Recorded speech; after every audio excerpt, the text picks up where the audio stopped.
Iran তার পরমাণু কর্মসূচি আরো জোরদার করতে উল্লেখযোগ্য সংখ্যক নতুন উন্নত সেন্ট্রিফিউজ স্থাপন করেছে। আন্তর্জাতিক আণবিক শক্তি সংস্থা বোর্ড অব গভর্নেন্সের পাশ হওয়া ইরান বিরোধী প্রস্তাবের প্রতিক্রিয়ায় এ সিদ্ধান্ত নিয়েছে তেহরান। গত 21 নভেম্বর পশ্চিমা দেশগুলো সমর্থনে IAEA বোর্ডে একটি প্রস্তাব গৃহীত হয়। এতে ইরানের পারমাণবিক কার্যকলাপের সমালোচনা করা হয় এবং 2025 সালের বসন্তের মধ্যে বিস্তারিত প্রতিবেদন তৈরির আহ্বান জানানো হয়। তবে ইরান এই প্রস্তাবকে রাজনৈতিক উদ্দেশ্য প্রণোদিত এবং হিতে বিপরীত বলে অভিহিত করেছে। ইরানের পররাষ্ট্র মন্ত্রণালয় জানিয়েছে, দেশের পরমাণু শক্তি সংস্থার প্রধান উন্নত সেন্ট্রিফিউজ স্থাপন সহ বিভিন্ন প্রতিশোধমূলক পদক্ষেপ নেওয়ার নির্দেশ দিয়েছেন। টেলিগ্রামে পোস্ট করা এক বিবৃতিতে বলা হয়, ইরান জাতীয় স্বার্থ রক্ষা এবং শান্তিপূর্ণ পরমাণু শিল্পকে আরও বিকাশের জন্য এই উদ্যোগ নিয়েছে।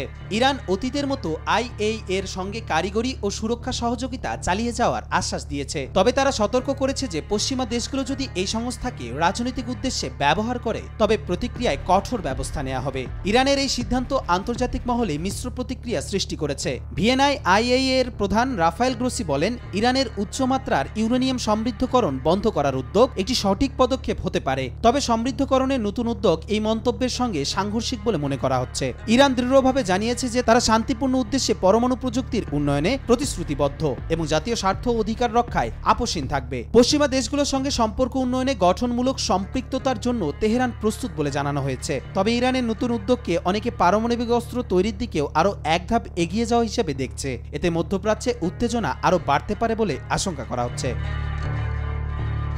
কবির চৌধুরী, জয়, মাই টিভি।